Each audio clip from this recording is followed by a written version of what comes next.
viewers, subscribers, followers at mga damador. Welcome na naman muli dito sa programang The Secret Victory in Damaging. Dito pa rin tayo mga kadama sa 116 versus 115 Pride of Second Move. Part 13. Natapos na tayo sa part 12 kaya punta na tayo sa part 13. Dito mga kadama, umpisa na natin itong tira na to.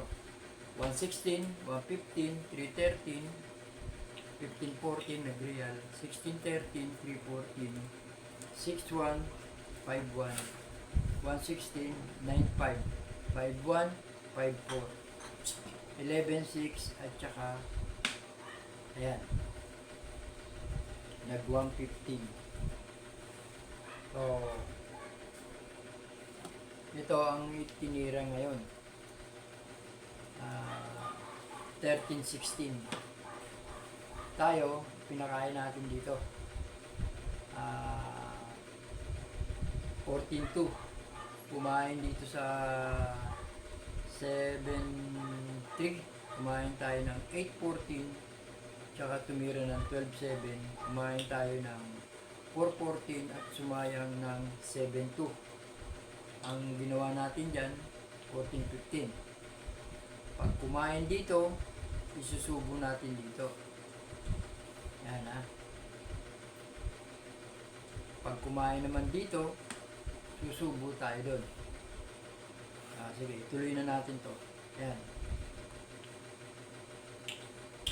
So, ibig sabihin,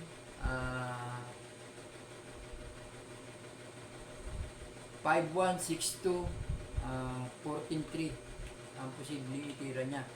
So ito, 14-3 para mapatay niya yung dama, puposisyonan niya tayo. So mauobliga siyang tumira ng 3-8. Tayo naman, tatiming lang tayo ng 2-15. So bababa siya ng 6-2. Tayo bababa ng 6-1. Tsaka siya bababa ng 9-5. Bawal pa rin tayong dumama kasi patay yung dama. Pag tira niya ng 9-5, titira lang tayo ng 10-6. So dito, dalawa yung pagpipilian niyang tira, isang 10-6 at isang 2-15. So mas maganda itira yung 2-15. Ayan. Para hindi pa rin tayo makadama, patay pa rin yung dama. Diyan, sa part na yan, titira lang tayo ng 15-14. Ngayon, bawal tumira siya dito dahil tatatluhin natin. Sa bagay, pwede rin kasi dadama siya, hindi pala natin siya pwedeng tatluhin. Sige. Diyan, sa part na yan,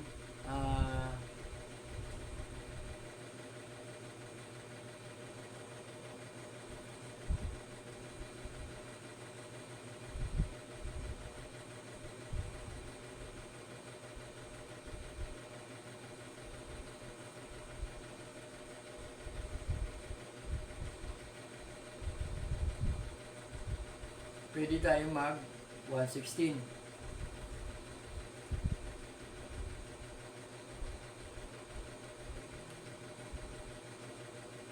So, obligado siyang mag 14-3. Yan.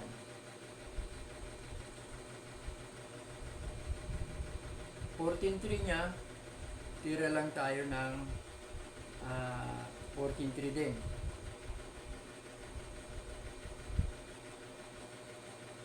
So, kung titira siya dito, pwede na tayong dumama. So, ibig sabihin, ito lang ang posibleng ititira niya. Para hindi pa rin tayo makadama. Diyan, tira lang tayo ng 3-7.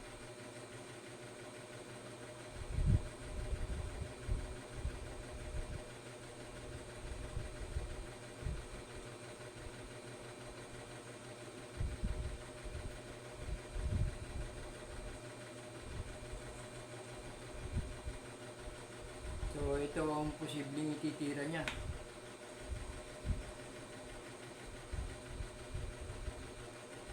Ayan.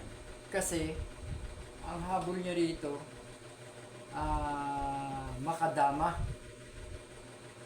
Noong una, yun na lang ang inaasahan niya, makahabol siya sa damahan. Kasi, posible na siya rito matalo. Kaya ayan, tignan natin.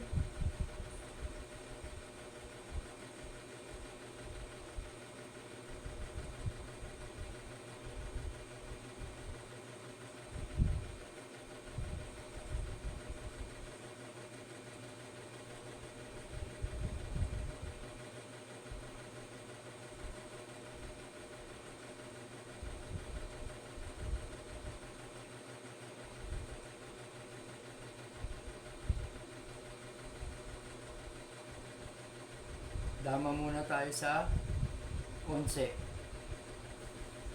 So, mapipilitan ibigay. Dahil pagkakataon niya na para dumama eh. Kain tayo dyan, kain tayo rito, kakain tayo ron.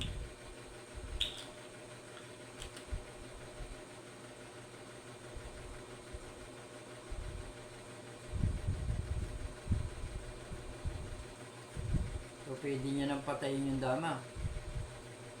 Halimbawa, pinatay muna yung dama, kumain tayo yan.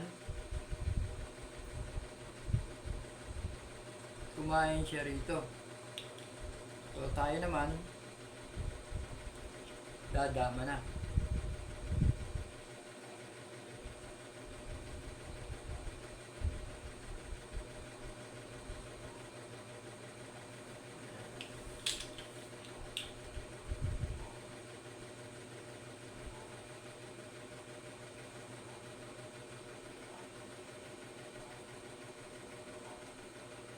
Iiwas lang natin yung dama.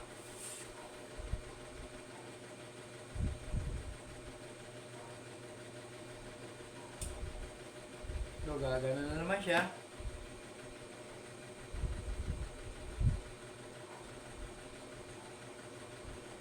Pwede nyo natin sayangin to.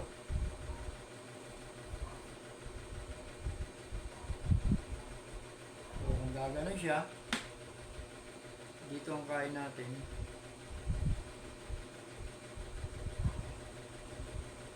Yan. Kain siya rito. At saka,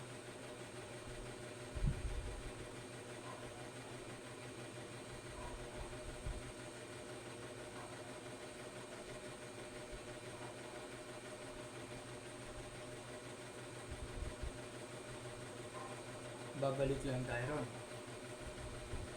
So, pag dito, baboy. So, gaganon siya. Punta tayo dalawa. Punta niya rito.